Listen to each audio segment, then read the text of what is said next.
Dear viewers, a very good morning. Welcome to my channel World of English. My name is Samshuddin. Today I'm going to talk about a very interesting chapter. Today's topic is translation, and this topic is going to be very interesting and extremely important to a lot of you, and you people are going to benefit from this. And today I'm going to talk about translation, and this translation is really it gives you a lot of sense to you. The first thing that I would like to tell you before going into the topic, that I would ask you to consider subscribing my channel, and please hit the bell icon, because that's how we get to be updated about my every single video.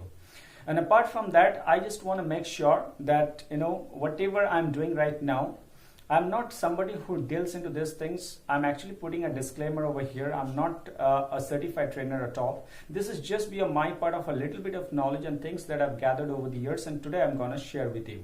So please watch this video till the end, and I hope that you people are going to benefit from this definitely. And at the end of this video, I'm going to give you a little homework so that you people will have a little bit sense about this particular topic. So without wasting much of your time, let's get into the topic. So the first sentence I have written down, প্রথম যে সেন্টেন্সটা আমি লিখেছি সেটা হলো আমি যাবো করে গেলাম না। আমি যাবো করে গেলাম না। আর দ্বিতীয় সেন্টেন্সটা আমি লিখেছি বোর্ডেতে, তোমরা দেখতে পাচ্ছ বন্ধুরা, নৌকাটি ডুবিতে ডুবিতে ডুবিল না। আর 3 নম্বর সেন্টেন্সটা আমি লিখেছি গরুটি গুঁতোতে গুঁতোতে গুঁতলো না। তিনটে আমি সেন্টেন্স লিখেছি। তো বন্ধুরা, এই তিনটে সেন্টেন্সই খুব ইম্পর্টেন্ট। আমরা অনেক সময় কি হয়, অনেক জায়গায় যাই এবং অনেকেই আমাদের এই ধরনের প্রশ্নগুলো বা এই ধরনের ট্রান্সলেশনগুলো জানতে চাই এক্স্যাক্টলি কি করে আমরা ট্রান্সলেট করব। ঠিক আছে, তো প্রথম সেন্টেন্সটা দেখো আমি কিভাবে ট্রান্সলেট করি। এখানে দেখো আমি যাবো করে গেলাম না। যদি আমি এখানে ওয়ার্ড টু ওয়ার্ড ট্রান্সলেট করতে যাই, তাহলে বন্ধুরা আমরা কিন্তু কখনোই এটাকে আমরা সঠিকভাবে ট্রান্সলেট করতে পারবো না। তো এটা সঠিকভাবে ট্রান্সলেট করতে গেলে আমাকে এই সেন্টেন্সটার পিছনে কি সেন্স কাজ করছে সেটা আমাকে জানতে হবে। তাহলে এই সেন্টেন্সের পিছনে কি সেন্স কাজ করছে জানতে গেলে আমাকে প্রথমে এটা টেন্সটা জানতে হবে, যে এটা কোন টেন্সে আছে। আমি যাবো করে গেলাম না, তার মানে এটা আমার পাস্ট টেন্সে আছে। পাস্টের সেন্স আমার মাথার মধ্যে থাকতে হবে, তবেই আমি এটাকে ট্রান্সলেট করতে পারবো।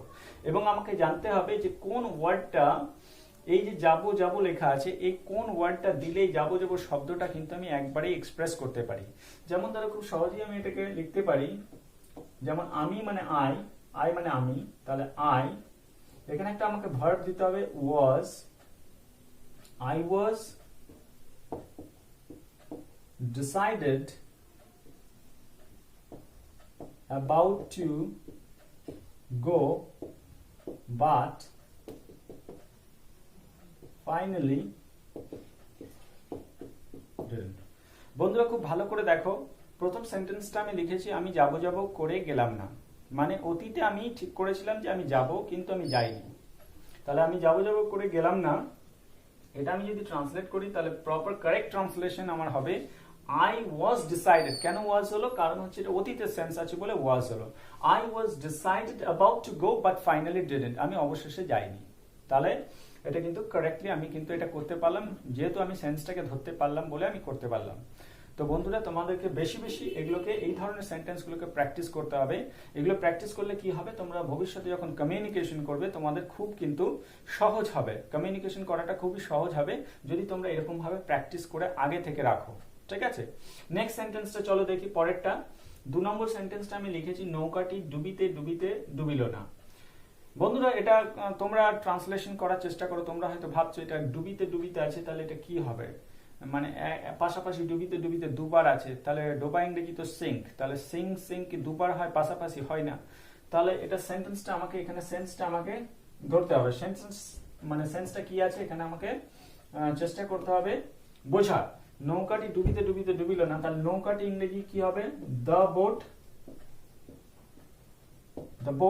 নৌকাটি ডুবিতে ডুবিতে ডুবিল না, তাহলে ডুবা ইংরেজি কি, সিঙ্ক। তাহলে তার আগে আমাকে একটা ভার্ব দিতে হবে, আর এটা আমাকে একটা লিখতে হবে, এই ডুবা ইংরেজি দুবার যেহেতু আছে সেটার জন্য অ্যাবাউট টু লিখতে হবে। The boat was about to knock him down.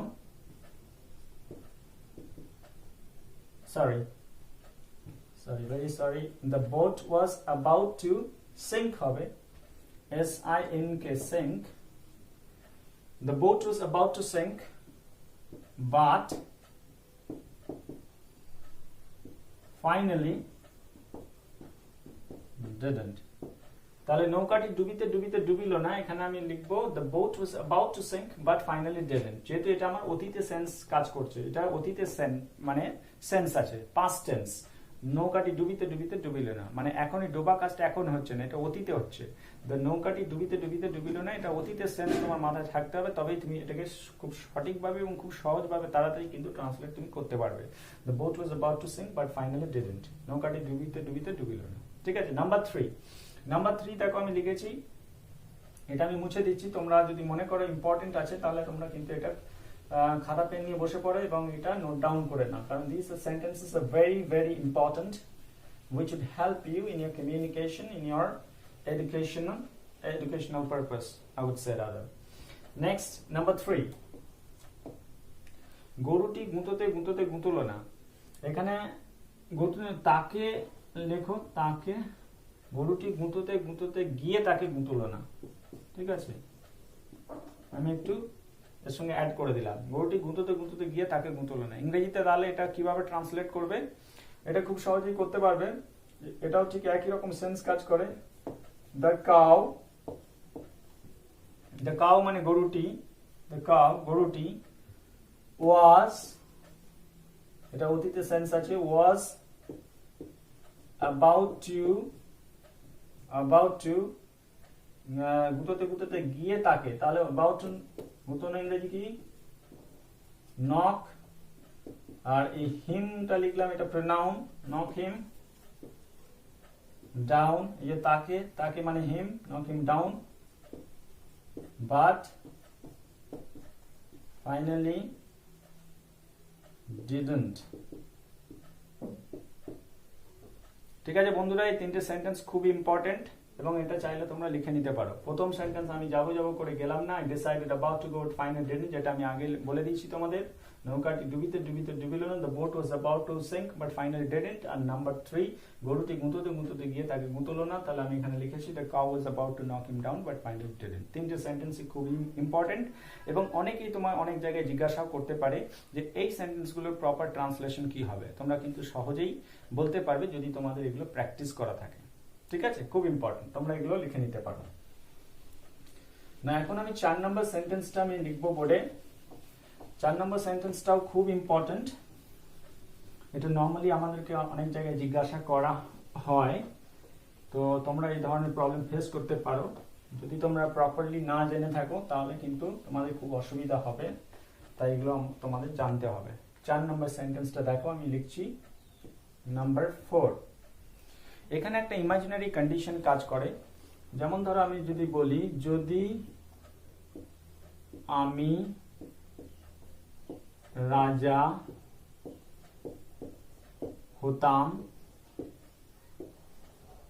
তাহলে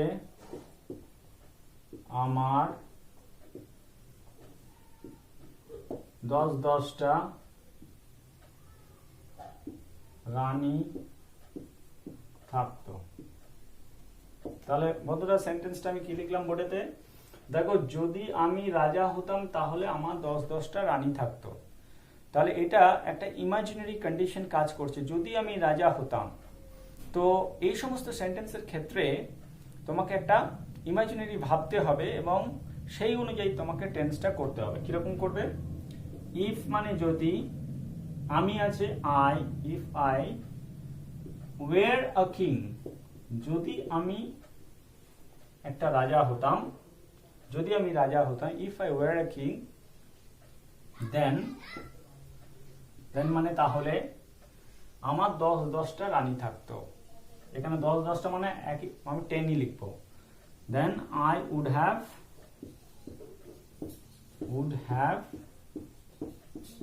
10 কুইন্স। তাহলে বন্ধুরা খুব ভালো করে লক্ষ্য করে দেখো সেন্টেন্সটা আমি কিভাবে ট্রান্সলেট করলাম। যদি আমি রাজা হতাম তাহলে আমার 10টা রানী থাকতো। ইংরেজিতে আমরা খুব সহজেই বলতে পারি, if I were a king then I would have 10 queens. Very simple, খুব সহজ। কিন্তু তোমাদের এটা শুধুমাত্র জানলেই হবে না, এটাকে প্র্যাকটিস করতে হবে, বারবার বলে বলে প্র্যাকটিস করতে হবে, তাহলে কিন্তু তোমাদের এটা অভ্যাসে চলে আসবে। আর যেটা আমাদের অভ্যাসে চলে আসবে সেটা কিন্তু কখনোই আমরা ভুলবো না। So বন্ধুরা, viewers, please pay attention on these sentences which I have already told you, and try and practice it again and again. Try and repeat it again and again so that you get absolute hold of these sentences. Okay? Now, number 5. তোমাদের আজকে আমি 5টা সেন্টেন্সই পড়াবো। এই 5টা সেন্টেন্সই তোমাদের জন্য খুবই কাজে লাগবে। সেটা আমি লাস্ট 5 নাম্বারটা আমি বলে দিই। 5 নাম্বার সেন্টেন্সটা হলো আমি, এটা খুব ছোট সেন্টেন্স, আমি তাকে হারে হারে চিনি। আমি তাকে হারে হারে চিনি, ইংরেজিতে এটা আমি বলতে পারি যে আমি, তার মানে এটার মানেটা আমাকে প্রথমে বুঝতে হবে এর পিছনে কি সেন্স আছে। মানে আমি তাকে ভালোভাবে চিনি, আমি তাকে হারে হারে চিনি মানে আমি তাকে ভালোভাবে চিনি বা জানি। তাহলে আমাকে এটা সহজে আমি লিখতে পারি হি ইজ, একটু ঘুরিয়ে লিখছি এটা, he is known to me। অথবা আমি এটা এরকম ভাবে লিখতে পারি he is familiar to me। হয়ে গেল, খুব simple. He is known to me অথবা he is familiar to me। ঠিক আছে, তো যাই হোক, এই 5 নাম্বার সেন্টেন্সটা তোমরা চাইলে লিখে নিতে পারো। এটাও খুব ইম্পর্টেন্ট সেন্টেন্স, অনেক সময় এই সেন্টেন্স গুলো জিজ্ঞাসা করা হয়। না, এবারে আমি তোমাদের, যেহেতু আমি বলেছিলাম ভিডিওটা শুরু করার পূর্বে যে আমি তোমাদের একটা হোমওয়ার্ক দেব, তো আজকে আমি তোমাদের দুটো সেন্টেন্স তোমাদেরকে বাড়িতে ট্রান্সলেশন করার জন্য দিচ্ছি। সেই দুটো সেন্টেন্স কি কি আমি তোমাদের লিখছি একটার পর একটা, তোমরা চাইলে নোট করে নিতে পারো এবং তোমাদের এই হোমওয়ার্কগুলো করা হয়ে গেলে আমাকে কমেন্ট বক্সে জানাতে পারো। ঠিক আছে, তো যদি তোমরা না পারো সেটা আমি কারেক্ট করে দেবো। What would be the correct sentence? I will just tell you. Now, লেখো তোমরা সেন্টেন্সটা কি, হোমওয়ার্কটা কি দিচ্ছি আমি তোমাদের। সেন্টেন্সটা হলো যে আগামীকাল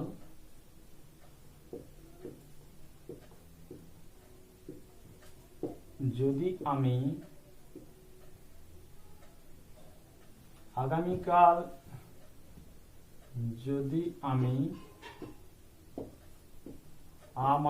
আমি কলকাতা যাই,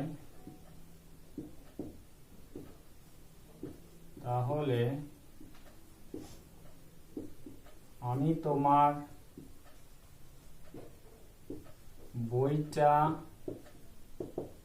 অবশ্যই এনে দেব।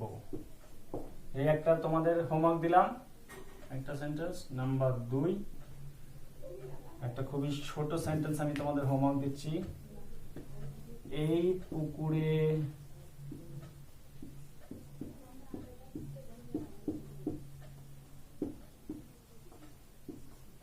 কাপড় কাচা আগামীকাল যদি আমি কলকাতা যাই তাহলে আমি তোমার বইটি অবশ্যই এনে দেবো। এই একটা সেন্টেন্স। আর দ্বিতীয় সেন্টেন্সটা হলো এই পুকুরে কাপড় কাচা নিষিদ্ধ।